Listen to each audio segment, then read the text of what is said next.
As stated in the past 2 weeks, I have actually been moving back to the old games room. This is a very temporary setup, but we're back. We're going to PS Too Many Games. ES Too Many Games.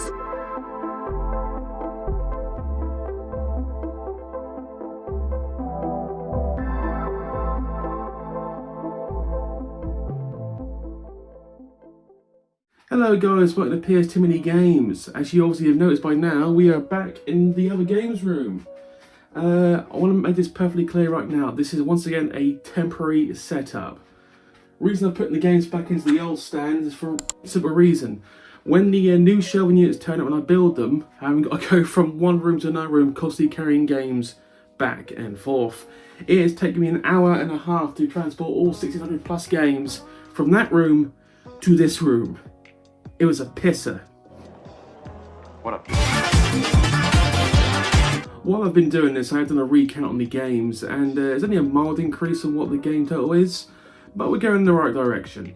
So as previously stated in past videos, we're going to go around the games room, handheld camera, and I'm going to state point blank what is going to change and what's going to stay the same. There's going to be a lot of change.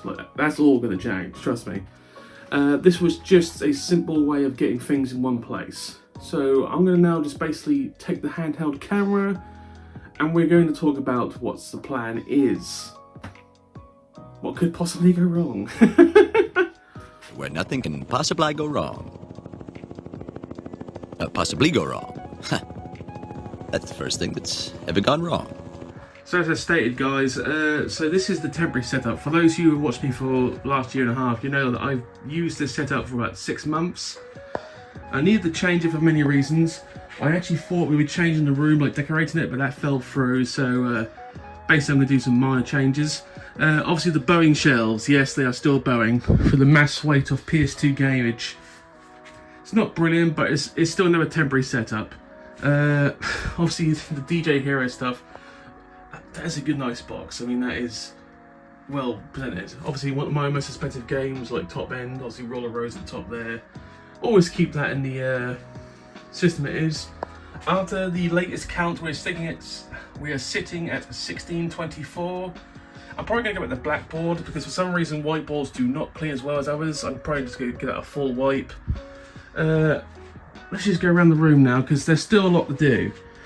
Obviously there's some space there. I'm going to use that probably for some shelving units. Maybe some like, what do you call it? Billy shelves from IKEA. That's the way we're going to go, Billy shelves. But in the corner, that's the front, that's the side door. In the corner here, this stand I'm probably going to keep because it's probably one of the better stands I've built. The wood's reasonably thick and it's not bowing. Also, it holds pretty strongly. This is currently T to Z. So as you see, I'll just go through them. Not everything's in alphabetical order, but as you can see, we've got quite a few games here. By the way, if you see a game that's here that I've got on my list still, that means I still need to update it. I tend to forget to update the list sometimes. That's purely accidental, that's not on purpose. Having a full-time job and doing this, sometimes it's just not enough time to go around with real life, if you understand what I'm going for. But at the moment, this is what we're looking at from T to Z. Obviously, a lot of this is just... There's some good games here, but there is the odd bit of shovelware also. But there are some noticeable games missing. So that's T to Z. I plan to put another shelf in purely for special boxes. Obviously stuff that's like tins, special edition boxes. Because obviously these are almost like special edition or like bigger tins. You know what I mean, like that. Everyone knows how much I love Ultimate Spider-Man. Sexy case. Obviously, Unlimited Saga. That was donated by a fan. I appreciate that immensely. Obviously, then you got the stuff that's reasonably common, but it's still decent boxes. SOCOM, Sims. Obviously, the Red Evil 4 tins reasonably common. The special edition King Kong, that's reasonably common. Less common is the Need for Speed Carbon Special Edition. Need to get that sticker off. Metal Gear 3 Subsistence. I can't pronounce it. Subsistence. Big box, obviously. Lara Croft, that's reasonably common. I want to get a better version though, I'll be honest. King of Fighters Maximum Impact. This is a bigger box, up at its side. GTA double pack. Obviously, one of my best special editions, God of War. That's so good, that edition. Godfather special edition, and the Call of Duty trilogy. Obviously, there's a lot more like special editions I can get, and I'm going to get in the future. But at the moment, Jesus, just stand up, people. Just stand up, please. I'll sort you out in a second. But that's the plan. I'm going to keep this on our own shelf. If we just go past the window, the other side of the room, this is R to S. This whole rack is 2 letters. S is by far the most common starting letter of any title on the PS2.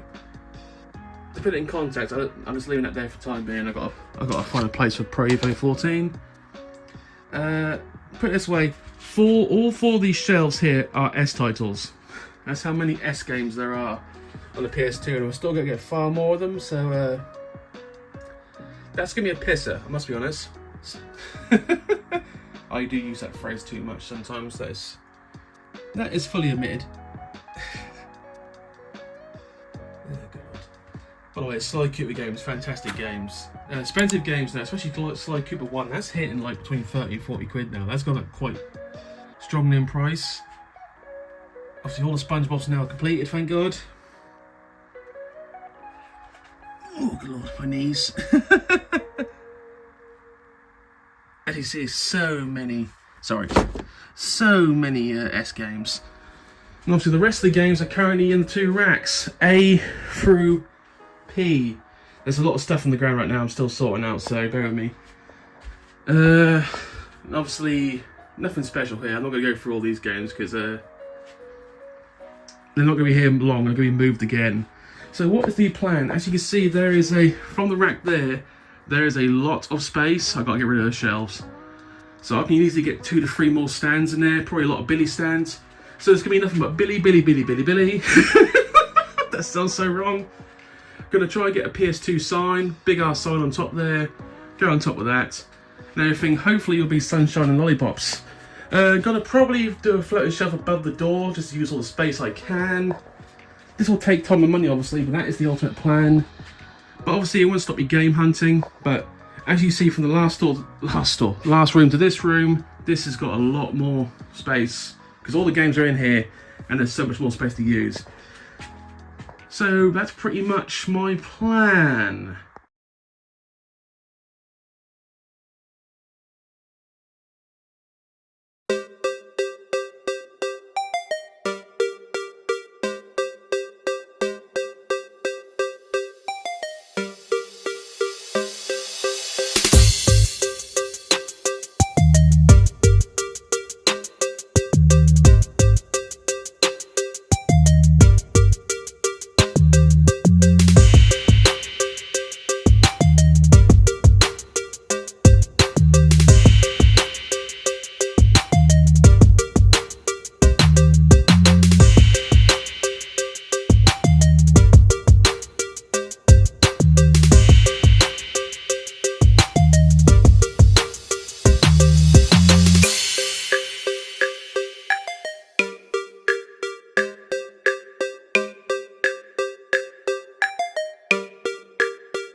stated a minute ago, 1624 is what we're sitting at right now, which is not bad. Not bad. Still another 500, 600 games to go. Good God, stand up properly. Oh, God. This is what I get for buying cheap plastic. Anyway, I'm probably going to put this with another episode, so I'm going to splice it in. So I'll see you later, guys. Or I'll see you on the other side of this commercial break. We shall see you. Welcome to the theater of the eye. Rods and cones report to the orbital side. How nice. We're trimming the toenails. What's that?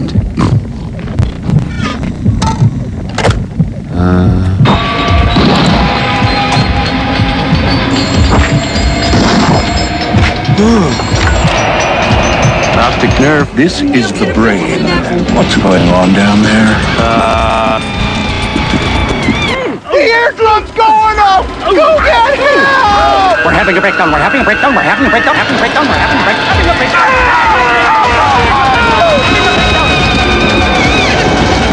What else can go wrong? Urgent synapse on line 2. It's the sphincter. What is going on up there? Saturn. So instead of just giving you a really small episode, I'm going to splice CEX in here too. So CEX Crystal Peaks, I went there about a couple 3 weeks ago. CEX Crystal Peaks is basically Sheffield. It's South Sheffield. It's a shopping centre. It's called Crystal Peaks. Hence CEX Crystal Peaks. Didn't really get, I only got 2 games there, but actually was quite accessible. Parked up, went in there. Reasonably nice customer service. Quite easy accessible, as I said. Only problem was while I was in there, and this happens too often, they get that one guy who's on a phone call, but he's got the other person on speaker. Maybe it's just me, but I find it incredibly arrogant for a person to speak to someone on a speakerphone as loud as possible. I don't want to listen to your fucking phone call. Maybe it's just me, I find it incredibly rude, especially when the other guy, let's say, is not that intelligent and is like just speaking utter crap. I was in a queue while this was happening for 5 minutes to stand behind this guy on a phone call, just being as obnoxious as possible. And what did you go in? You go in the trades DVDs and got about a £5 out of it. Yay. I know people struggle for money, but you haven't got to be an arsehole while doing it. Anyway, we'll just go through the 2 games reasonably quickly. First of the 2 games, Real Fishing Free, as in fishing real. This is one of the few fishing games I don't have, so finding this is actually pretty good. £2.50 paid. I know fishing is still the most common hobby / pastime of the average person in Great Britain. I have fished, it is kind of relaxing. Will I play it on a PS2? I don't know, if it plays well I might do. I mean, I do have that fishing peripheral, so I could try and go full fish hog, but it's not something I desire. But for those of you who like that kind of thing, more power to you. I will give this a try, to be honest. I'm kind of curious. Happy to find it though. Very happy to find it. The second game, a game that I've been looking for some time, I've been told reasonably good things about, Dr. Moo 2. Now, I've been told this is actually a reasonable desired game, because I think it was also on different consoles. But £18 pay for this, and to be honest, I think it's potentially quite a good game. Made by Midway before they financially destroyed themselves. Yes, I will mention that every time. I'm actually intrigued. Only a 1-player game, so I'm going to assume it's some kind of like platformer, like RPG. I'm not quite sure. It looks intriguing, so I will try this. I will Google it at some point to find out what it is, but one of the games I'm genuinely happy to have, and took a while to find. So basically the 2 games I bought. Other plans I have for this room, and the other room by the way, I plan to use both rooms, but the other room, what I plan to do is get multiple like PS2 stands and multiple PS2 controller stands and display consoles colour by colour on each shelf. That's what I'm going to go for. That's probably going to be the other room, because if you remember correctly, it's all shelf. I plan to take the 2 shelves out the middle, put a 50-inch television in the middle that I used to have, and around I have all consoles and all like peripherals and all controllers, just beautifully designed. Something like you see in a gaming room or some kind of like museum. That's the plan. I can get stands for PS2 controllers. Those are a thing. You can buy them on eBay. They're quite good looking. Obviously PS2 console stands are reasonably common. I can get those too. Obviously the 4 colours and the different versions. So obviously thin black, fat chunky. What did I say? Black chunky, black thin, satin chunky, satin thin, thin pink, blue chunky, and there wasn't no blue thin. So that's 6 different stands that I need. And obviously there's like multiple different colour controllers. That's what it's going to look like. It's going to go full display. That's my intention. But as you've seen in this channel, intentions always don't pan out. And I'm trying to be honest, I can't guarantee it's going to work. That's just honest. Also, by the way, depending on which way things go, we might change from Thursday to Sundays. Allow me to explain. So, when me and Dave decided on Thursday and Sunday episodes, we didn't do any kind of research on that. We thought it'd be a good idea. Consequently, through our own like ignorance and stupidity, we didn't realise Sunday actually is the least watched day for YouTube. So every episode on Sunday so far has been not so much less views. Well, it is less views, but less everything. Less watch time, less comments. And for any kind of channel who makes videos, when you constantly see like constant growth, not like massive growth, but slight growth, it's the first time since we've done this channel we've actually gone down. Like actually like down in everything. Views, subs. The month of August has been the worst month for this channel's history. For like progression, it really has. It's the first time the channel's just like it's gone like stagnated, and actually in some days it's just gone down. That's purely down to our choice in days. So we're going to keep going at it and see if nothing changes, then we're going to change days. I don't know what's going to happen, but I'm almost certain if we're going to change, it's going to be Tuesdays and Fridays. We shall see. But no channel keeps going up, obviously, but when a channel starts going down out of nowhere, that should tell me I've done something wrong. Yeah. Obviously this channel is purely here to see if I can do this, but if I'm going to do like episodes for this, I want to see how well the channel can do before we hit that kind of like niche wall, because this obviously is super niche. Obviously for those who subscribe and watch, thank you very much. I'm still having fun doing this. I'm not going to change, but I'm going to try and make this channel the best it can be with restrictions. Anyway, that's everything, guys. Thank you for watching. Have a good day. I will see you probably Sunday. This will probably come out on a Thursday, and we'll see if my theorem is correct if we've got to change days. See you later, guys. Thank you.